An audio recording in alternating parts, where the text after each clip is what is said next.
you po, brother. Brother Ed.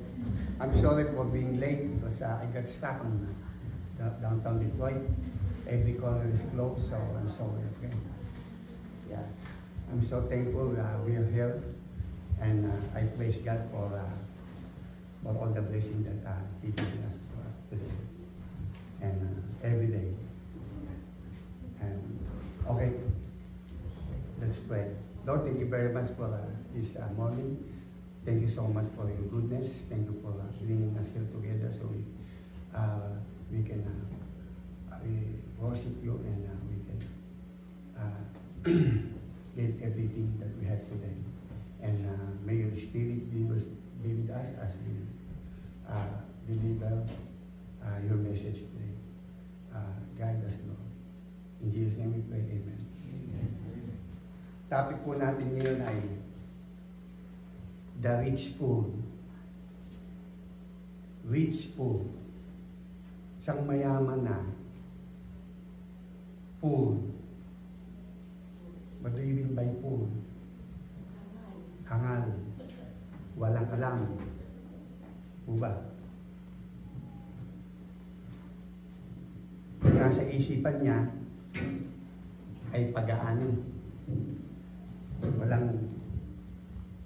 Wala siyang inisip, kundi yung pong biyaya lang. Yung harvest.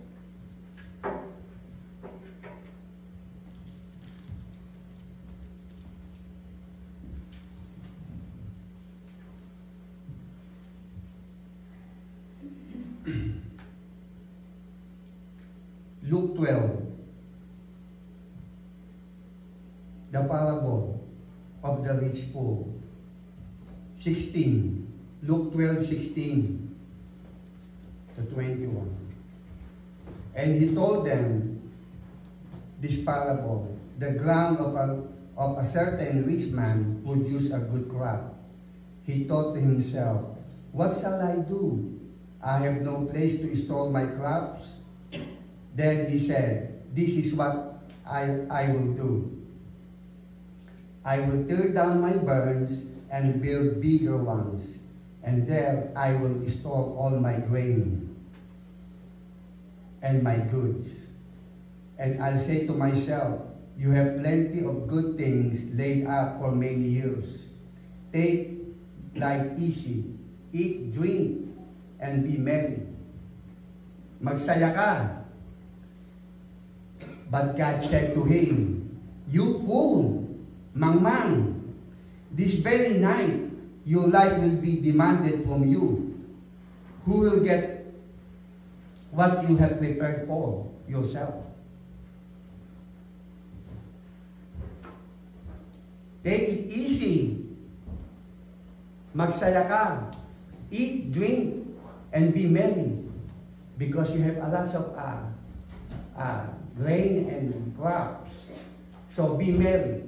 Magsaya ka. But the Lord says, you fool. You don't know what you're doing. That's the problem of human being. We always prepare for all the material things that we have here in this world. But spiritually, we forgot God. Right? It's okay if we have work, we have possession. There's nothing wrong with that. But if you put your mind, your heart for material things, it's useless for God, because God wants spiritual things. God wants our lives to serve for Him.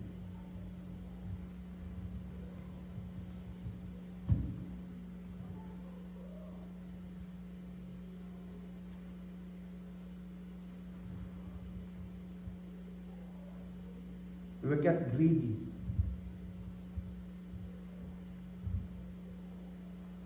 Sabi po dito sa Ecclesiastes,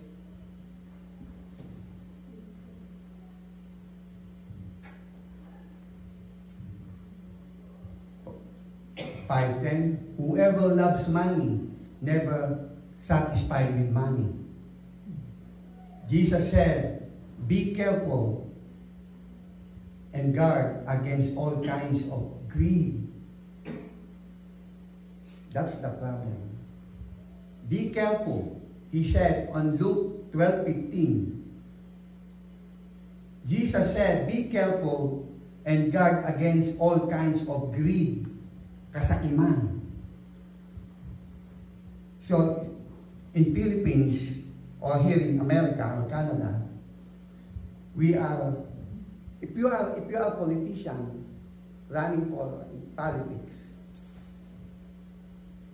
hindi ka tatakbo pagka wala kang pera. Lahat ng tumatakbo sa politika, puro may pera, puro mayaman. But once they won the election, they're thinking about 30% of the income. Let's say they have deal on the project, they're thinking about 30%. Yeah, marami pa silang business. Marami pa silang business ng mayaman. You cannot run in politics if you have no money. So, right?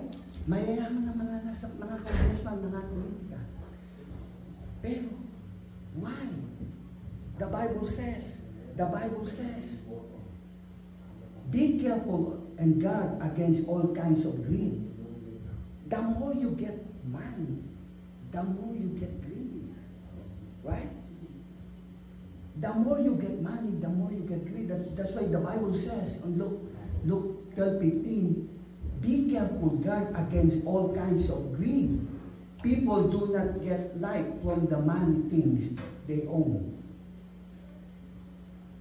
The more you get greedy, the more you get money, the more you get greedy. That's why the Bible tells us, godliness with contentment is great gain. We bought nothing in this world, and we take nothing out of it. Wala tayong madadala. Ang sabi mo sa Job, naked I will depart. Naked I came out to my mother's womb. Naked I will depart. The Lord gave, the Lord has taken away. And he said, Job says, praise be the name of the Lord. You see, pinuri pa niya ang Panginoon sa kanya. Wala tayong madadala. Kahit ka ng pakayanan, basta ikaw ay namatay, you take nothing. You left everything once you die. Let's say you have $10 billion. And then you're sick. You're dying. You have cancer. You're a millionaire. You're a billionaire. Once you die, you take nothing. Wala tayong madadala. That's why nagsabi ang Panginoon.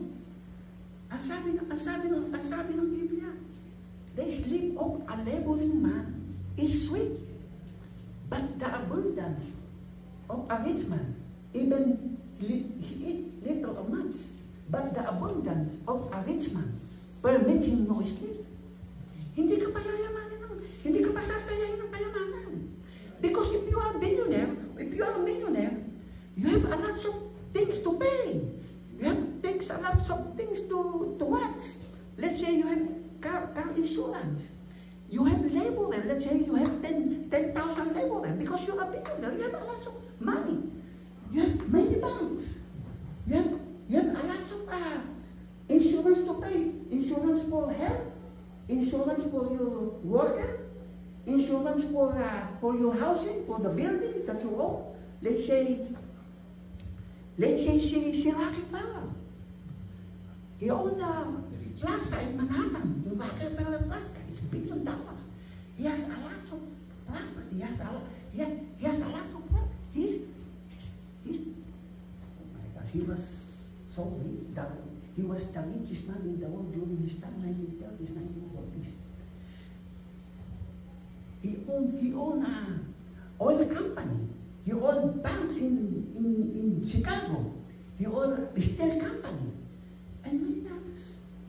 Napakarami na, napakayaman ng pinakamayaman. And then, he never praised God. He never go to church. Yung kuko niya, umaba. Trabaho ng trabaho, workaholic, business-minded. He has a lot of business. He never praised God. He never go to church. Even night, he go and work. Very, very hard working. Man. Then one day, because he didn't know about Luke, about Ecclesiastes, that it says, we bought nothing in this world, and we take nothing out of it. Namatay siya. He died. And then, yung kanyang accountant, may accountant siya. Ang sabi ng accountant niya, somebody asked him to his accountant. And then he said, I know he was the richest man in the world. Where did all his wealth go? The accountant says, he left everything. Naiwan lahat. Walang natira sa kanya. Naiwan lahat, hindi niya nadala. So once you die, you take nothing. Wala tayong madadala, mga kapatid. Once we die, we take nothing. Everything. Naiwan lahat. But people are so greedy, especially in government officials. They always get the kickback. Every time. Even here, even in everywhere, in Europe. There's always taking money. Kumukopra. Because greed. Nandito sa 12:15. Be careful and guard against all kinds of greed. Mag-ingat daw sa kasakiman dahil ang puso natin masama eh. We are sin, all have sinned and come short of the glory of God. Walang gumagawa ng mabuti. Wala kahit isa.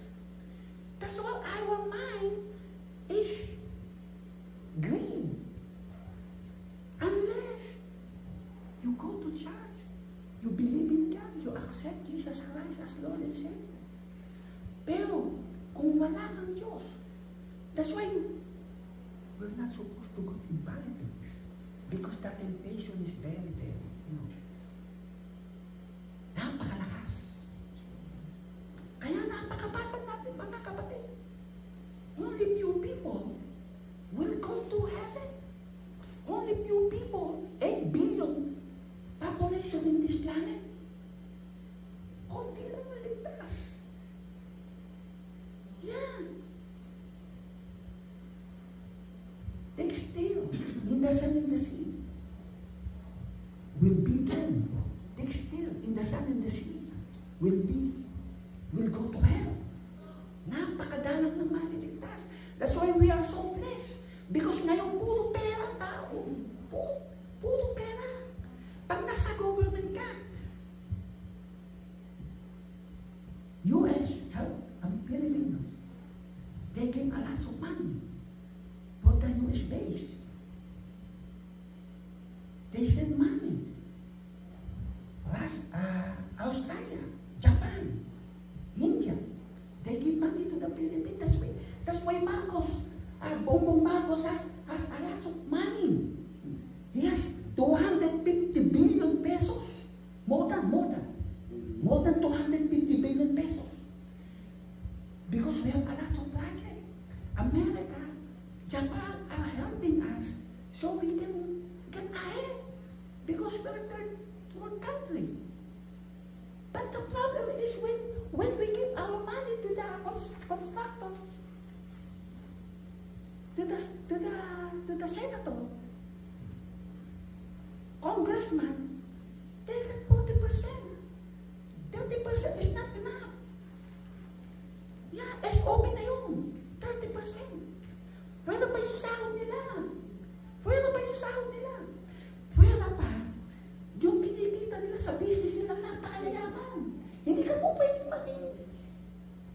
Hindi ka po pwedeng pumasok sa politika nung wala kang pera dahil once you umabol ka, gagastos ka ng milyon sa kampanya.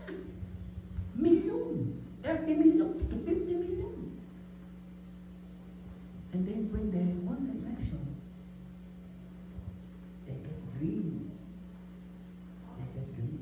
That's why we are so blessed. Because God is with us. Only few people are going to heaven and praising and worshiping God.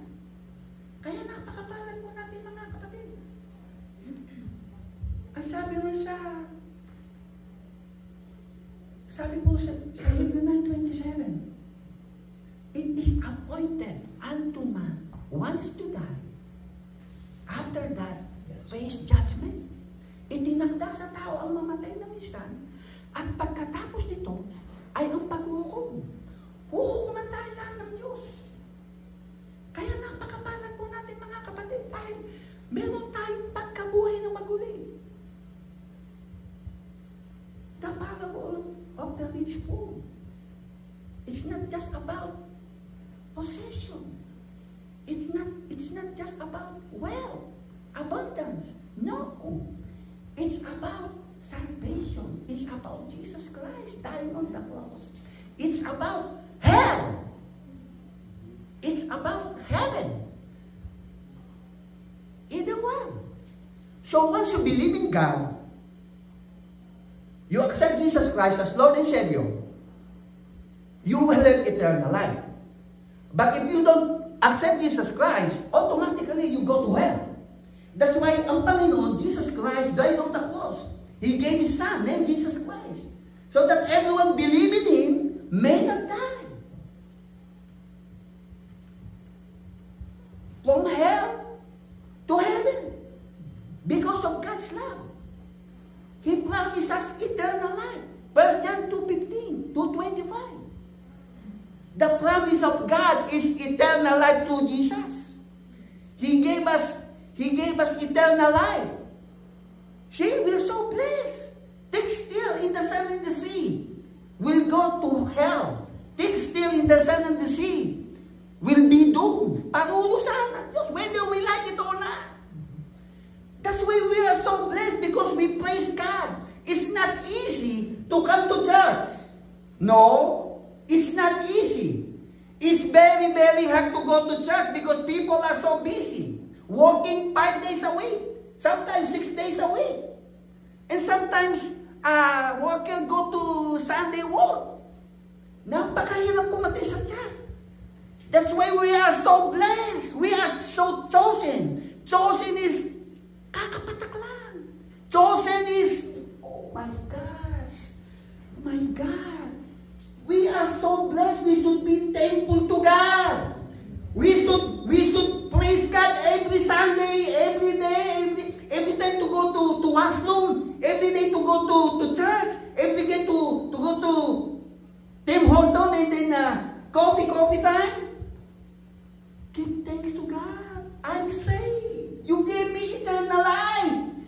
You cannot buy eternal life to Home Depot. Yeah, it's true. You can buy everything in Home Depot. Let's say wood. You can buy papers. You can buy cardboard. You can buy rooftop. You can buy lights. You can buy protection. Everything. You go to Diamond Shine. You can buy dress. You can buy hikam. You can buy everything. Everything. You can buy socks. You can buy shoes. You can buy everything. But you cannot buy salvation. You cannot buy eternal life. Yeah, it's true. That's why we should be very thankful and praise God. Sunday work? I don't want it. Oh, no? Because bibigyan ka ng biyaya ng Panginoon. Binigyan na nga ng buhay eh. Yung pang Sunday work? Bakit ka papasok na Sunday work? Oh, I wanna go to Philippines. It's okay. But the Lord will provide you. God wants you to praise Him. God wants you to worship Him. Especially the praise and worship. The Lord is using praise and worship. 100%. Sometimes 200%. Why?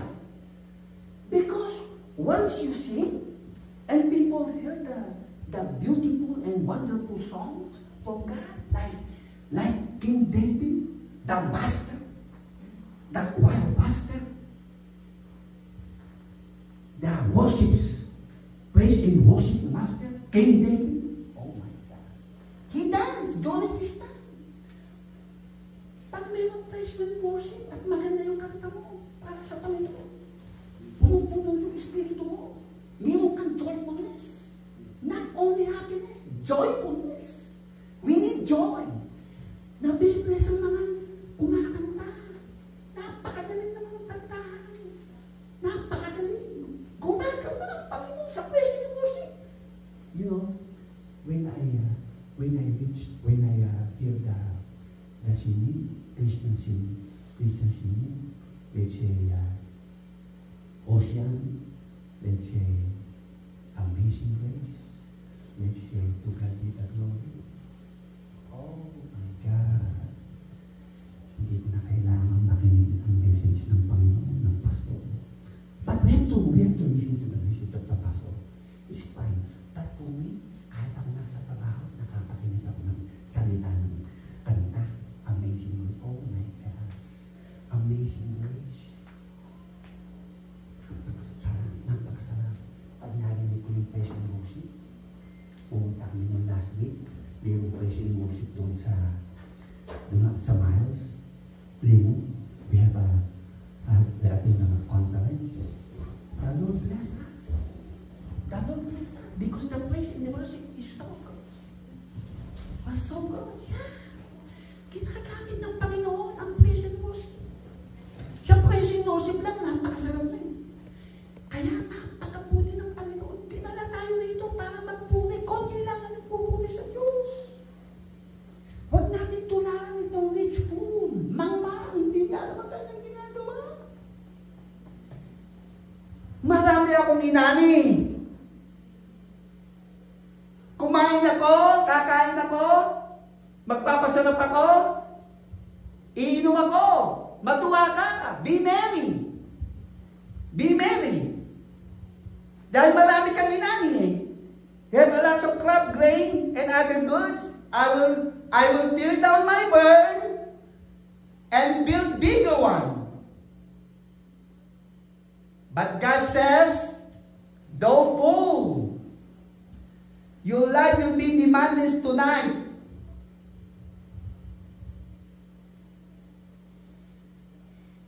Saan mapupuntahan ang dami ng iyong inani? We are so blessed because we gave our life to God to worship the Lord. It is appointed to man once to die, and after that, judgment. Yes. Whether you like it or not.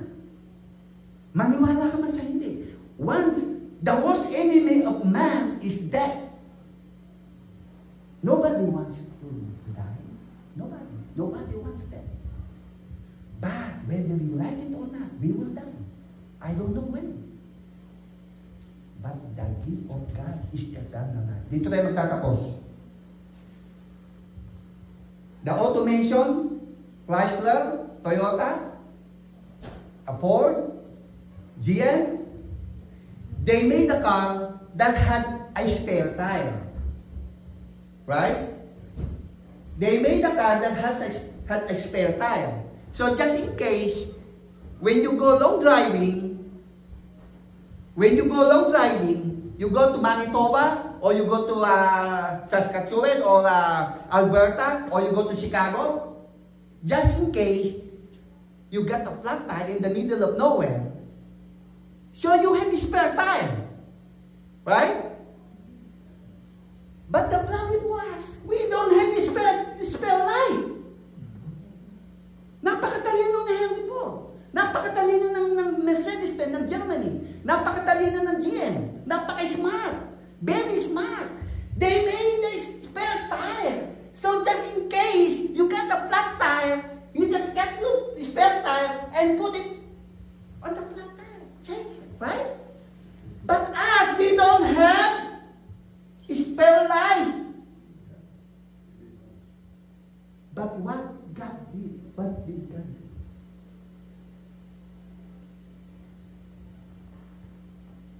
gave Jesus Christ. So we can have eternal life. That is our eternal life. Common sense, right? Sentido común. Ibinigay niya ang Panginoong Jesucristo para magkaroon tayo ng buhay na walang hanggan. Dahil alam ng Diyos, we are going to hell. That's why Jesus died on the cross. He gave His life. He gave His life for our sin. So we can have eternal life. Once you die because you accept Jesus Christ, you believe in God, you repent your sin, you accept Jesus Christ as Lord and Savior, you will have eternal life. We are so blessed. We have eternal life through Jesus Christ.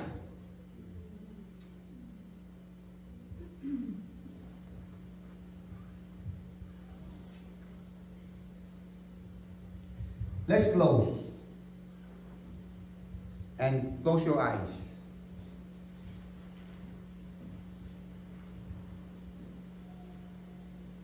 Panginoon, maraming salamat. Thank you very much for today, for giving us time so we can share your word for each and every one of us.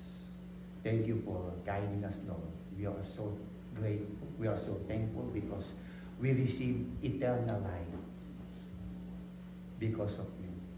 Because of you, we serve you. Because of you, there is a praise and worship. Because of you, there is a pastor. Because of you, there is a man on the pulpit sharing the word. Thank you so much, Lord. Touch our heart. In Jesus' name we pray. Amen.